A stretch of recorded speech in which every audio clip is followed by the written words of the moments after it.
Durante la promulgación de la ley anticorrupción, el presidente Enrique Peña Nieto confió que será vencida la incredulidad sobre la capacidad de México para erradicar, entre otras cosas, la impunidad en el servicio público. Con esta se establecen las bases constitucionales para que los servidores públicos y los particulares que incurran en actos de corrupción sean sancionados y obligados a resarcir el daño patrimonial causado. Este es un auténtico cambio de paradigma para combatir con mayor eficacia el cohecho, la extorsión o el tráfico de influencias, entre otros actos indebidos. Dicha ley da paso al Sistema Nacional Anticorrupción, que cuenta con 5 puntos fundamentales. El primero, crea un comité coordinador con los sistemas estatales de combate a la corrupción. Segundo, fortalece y amplía las facultades de fiscalización de la Auditoría Superior de la Federación. Además, amplía de 3 a 7 años la prescripción de faltas administrativas graves, dotando a la justicia de un alcance transeccional. En tercer lugar, se crea el Tribunal Federal de Justicia Administrativa, que podrá sancionar a servidores públicos con cárcel. En cuanto a particulares, los podrá inhabilitar de adquisiciones, arrendamientos, obras públicas y servicios, así como disolver una empresa. Cuarto, el Senado de la República ratificará el nombramiento del titular de la Secretaría de la Función Pública. Quinto, la reforma faculta al Congreso de la Unión para expedir en un plazo máximo de 1 año la ley general que establezca las bases de coordinación del nuevo Sistema Nacional Anticorrupción. El presidente Peña admitió que esta reforma llega en medio de un escenario de percepción negativa que la sociedad tiene hacia las autoridades y en el que México es ubicado en el lugar 103 de 175 naciones, según el índice 2014 de percepción de la corrupción, elaborado por Transparencia Internacional. Regresamos con nuestros analistas a la mesa de El Primer Café. Y para hablarnos más sobre los alcances de esta nueva ley anticorrupción que quedó promulgada esta semana, agradecemos que nos tome la llamada el director general de Transparencia Mexicana, Eduardo Bojorquez. Buenos días, Eduardo, ¿cómo estás? Sí, muy bien y con mucho gusto saludarlos.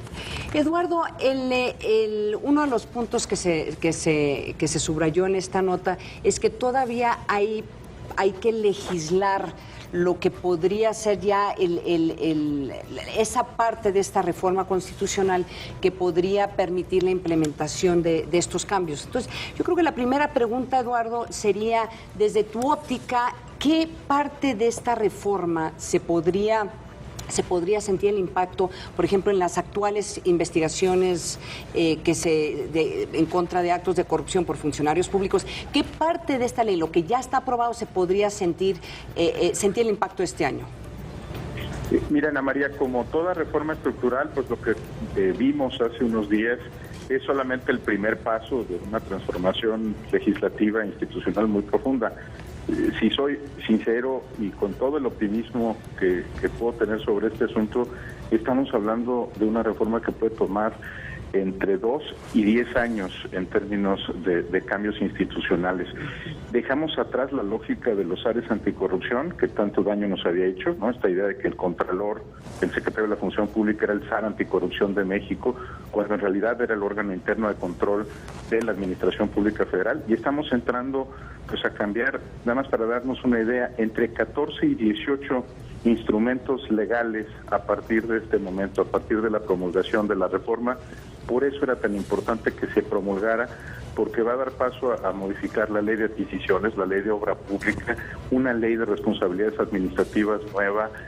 Se va también a transformar la manera en la que se conduce la coordinación fiscal entre entidades federativas y la federación. Estamos hablando de muchas cosas.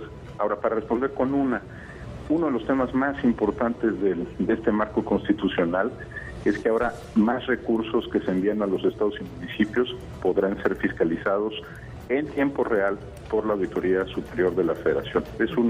Uno de los temas más importantes es construir un federalismo responsable en materia del gasto público, pero son muchos otros los cambios Aquí daría poco tiempo de entrada a detalle en todos ellos. Estamos pensando que se van a reformar entre 14 y 18 leyes a partir de este momento. Oye, Eduardo, sigue habiendo muchos cuestionamientos si en verdad, a final de cuentas, después de 3 o 4 años, por fin se aprueban todas estas leyes, 10 años de implementación de un nuevo sistema, si lo que todo el problema se reduce en México es un problema de falta de voluntad política. Tienes toda la razón.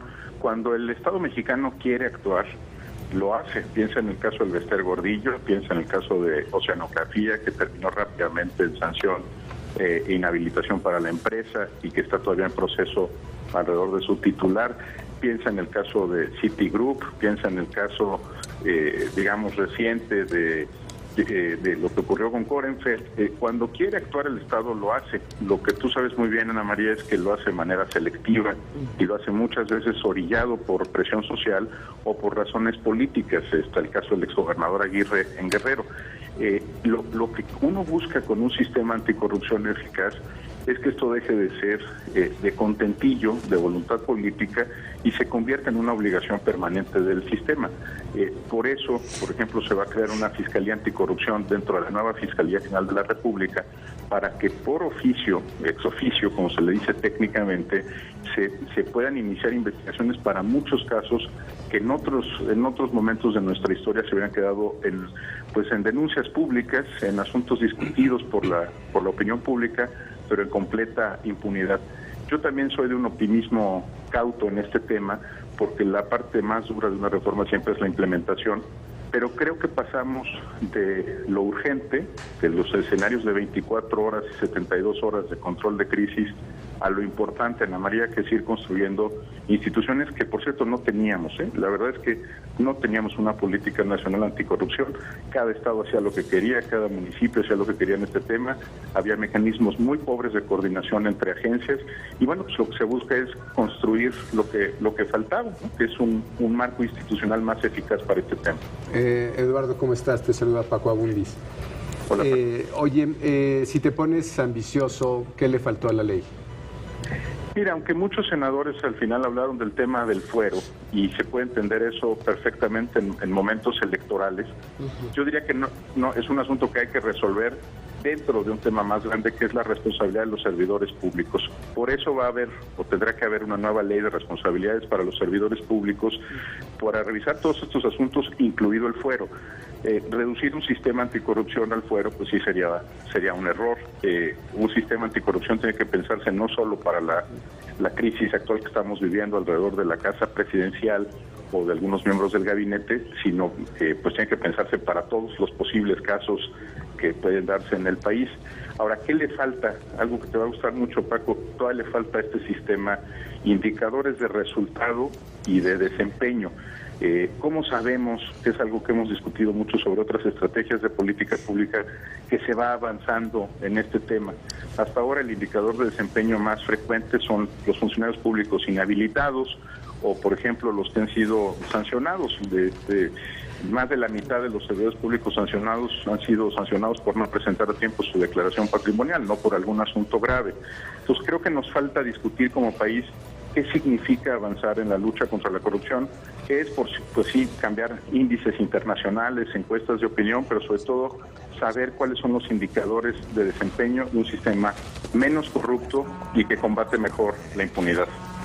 Oye, Eduardo, pues estaremos dándole seguimiento, no solamente años, sino obviamente por varios años, la implementación de esta nueva ley. Pues sí, compartimos algo de optimismo contigo, Eduardo. Gracias por acompañarnos esta mañana.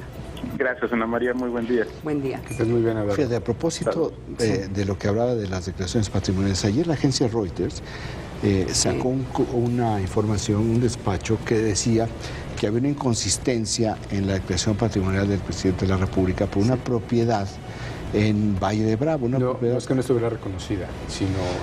Por eso digo, inconsistencia en la declaración patrimonial que no establecía ciertas Él decía cosas. que lo había sido donado por su papá, eso es lo que dice el presidente. Y entonces decía la información que había costado más o menos $5,000 el metro cuadrado en Valle de Bravo.